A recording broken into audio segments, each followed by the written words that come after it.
My name is Megan Brame. This is Stop Sucking at Business. Let's go.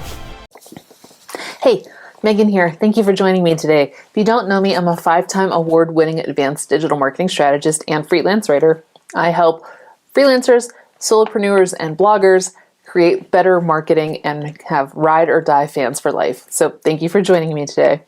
We're gonna be finishing out Blogger Talk, this whole Blogger month, with considerations I think you need to have before going into blogging. And look, a statistic that I found is that 33% of bloggers earn no money whatsoever from their blog, which is it's so heartbreaking because I know how hard it is to blog.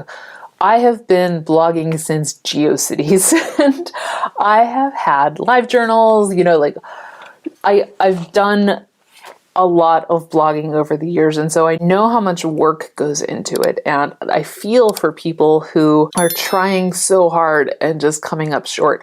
Look, my first $100 AdSense payment from Google took 7 years to create, so I understand, believe me. So I want to start this whole month with considerations I think you need to have before you start blogging. Before we get into all of these stats and things like that, I need you to know what you're up against. And so these are the questions I want you to ask yourself and answer honestly. And I mean that sincerely because I too am someone who will answer it with a lens, if that makes sense. Like, I know I want to be a blogger, so I'm going to answer this as a blogger would. Like, I need you to give yourself the benefit of the confidence that if one of these questions feels wrong, or it feels like you're not being truly honest with yourself, that you take that into consideration before you invest the time and the money and the effort and the heartbreak before you invest all of that, ask yourself a couple of these questions. One, and I think this is probably the most critical question, is can you go the distance with your blog? Are you willing to go long term with running a blog, writing content, writing the same niche of content over and over and over again? Can you stick to that? Ahrefs has this horrible statistic that the top posts that end up on page 1 of Google search results are at least 2 years old. And doesn't that just doesn't that make you just feel like, oh God, I'm already behind?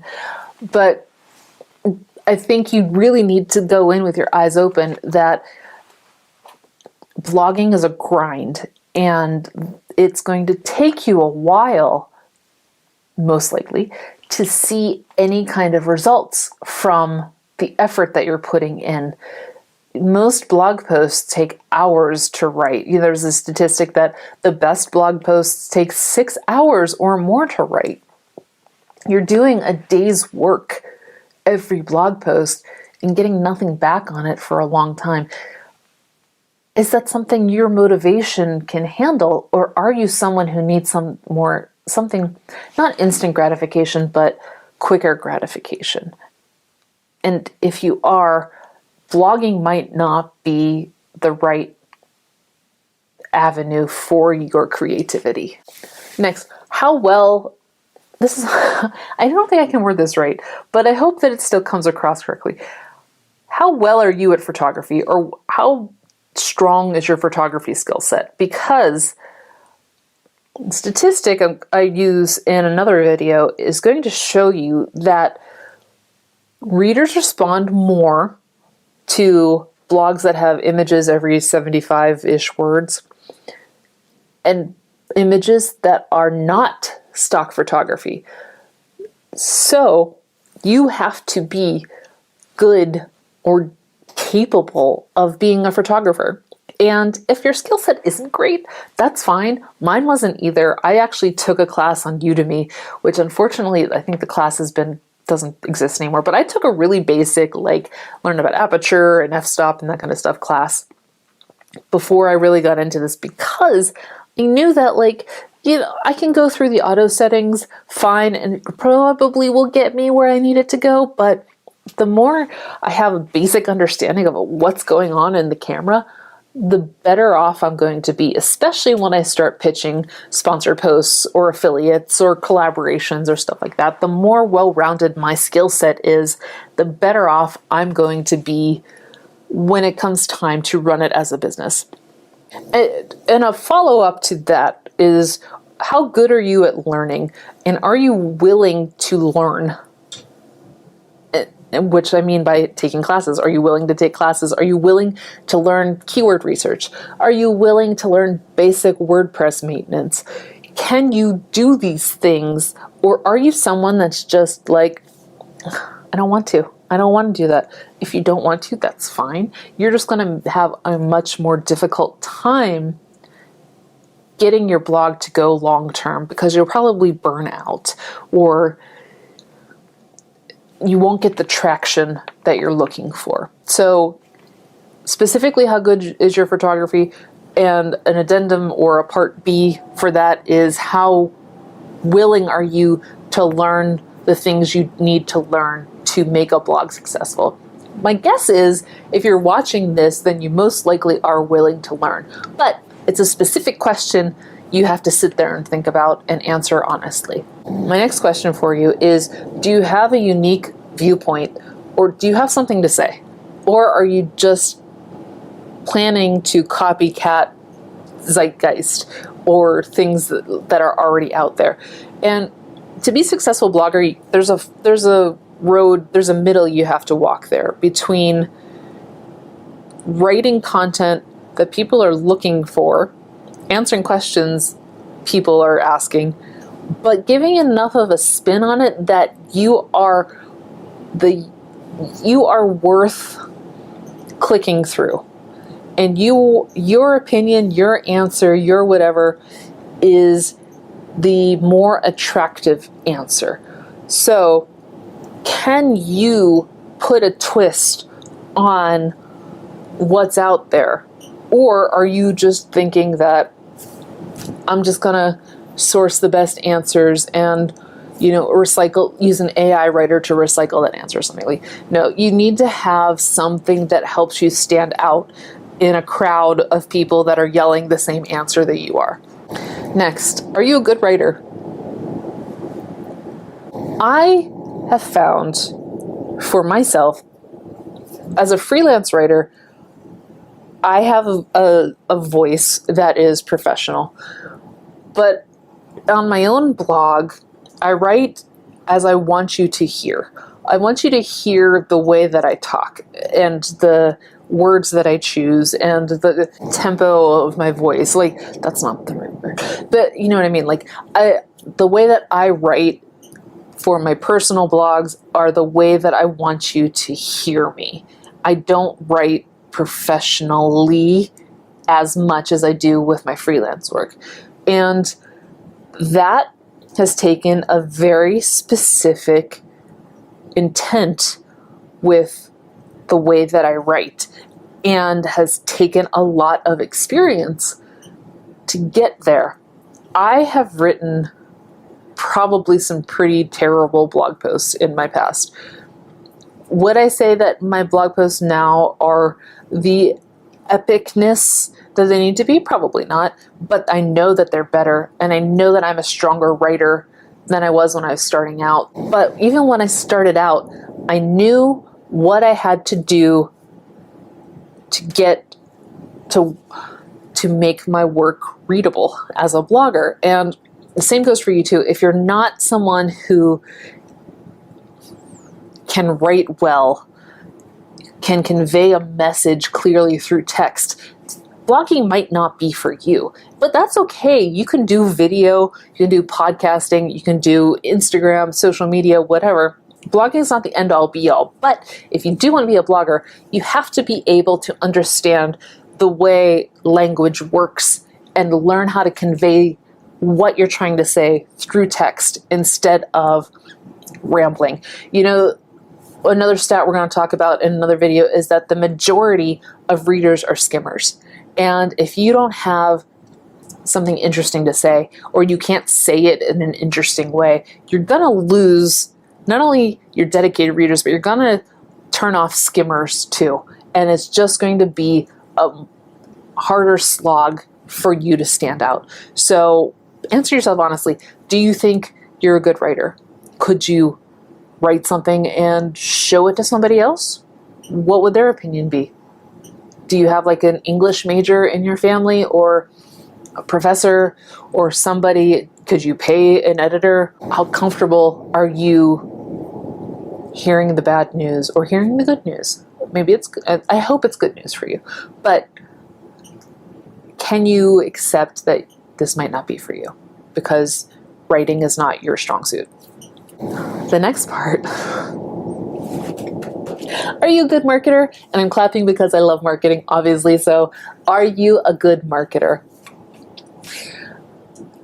You know, I keep spoiling these upcoming videos, but I don't care because I love these stats. 70% of bloggers who earn $50,000 or more per year consider themselves to be good marketers and put effort into marketing their blogs. They do keyword research. They do, which you'll find out another way, they do some very surprising marketing tactics that aren't social media, but they understand that writing a blog post is not the end.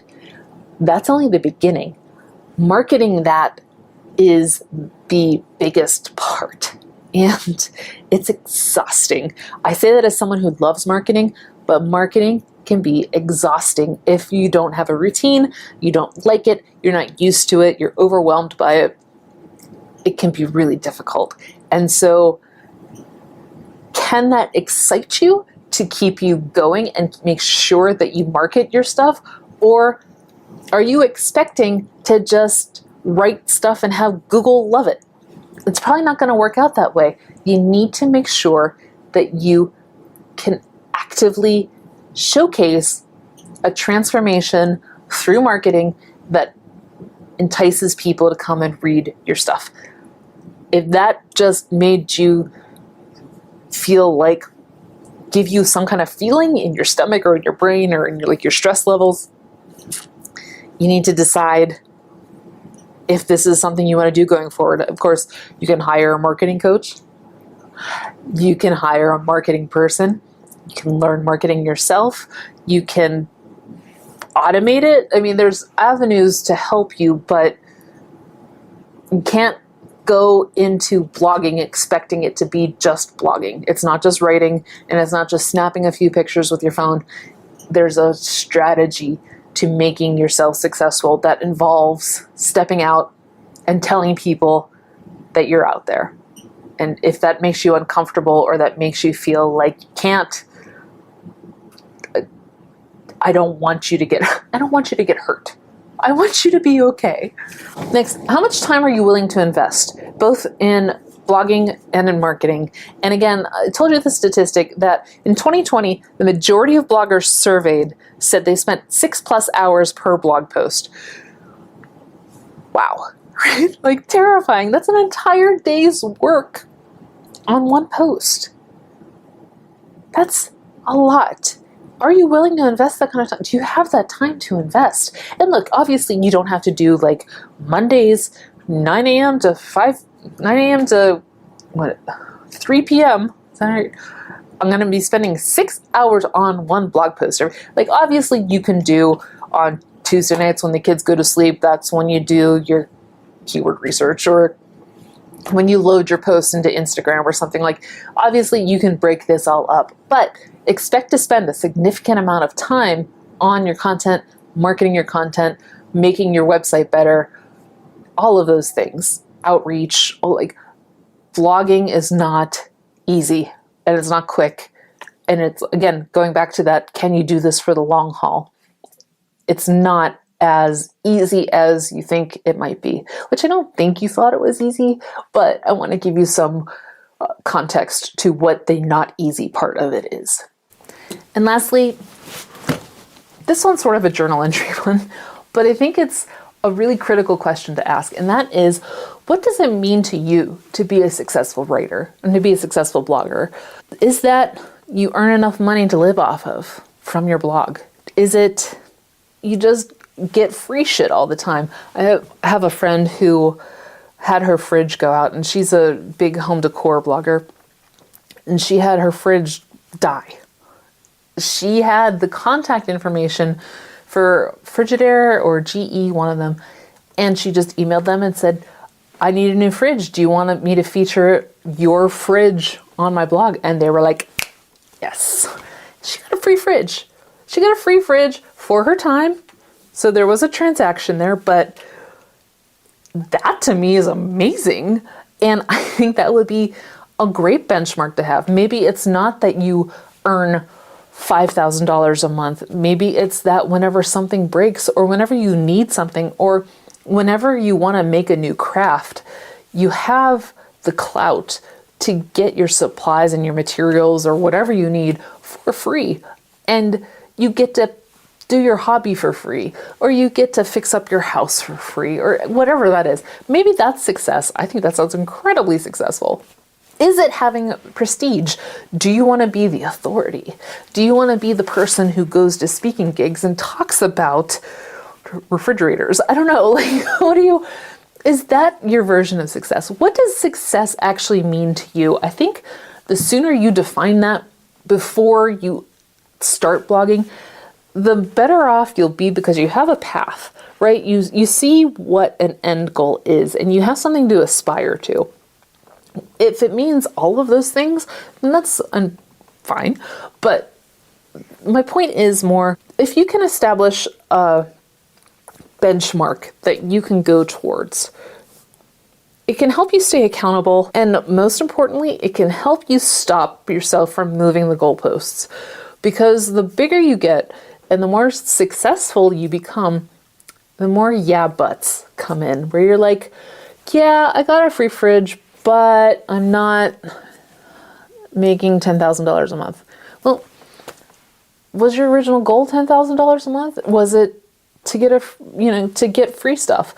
What was your goal when you started it? And again, your goals can change, obviously, the more you become seasoned and the more you dive into your content and your marketing and things like that. But don't let yourself not become the success that you originally envisioned.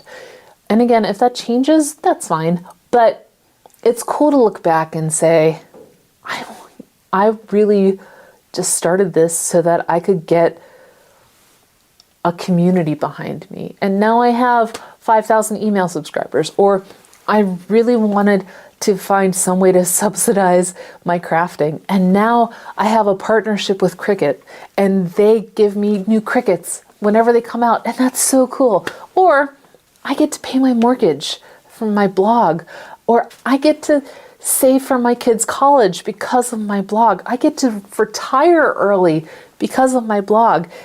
When you have those goals and you have that ability to look back on your progress, it helps that long haul grind have so much more context and feel so much more valuable than you not having an idea of where you're going and what you're striving for.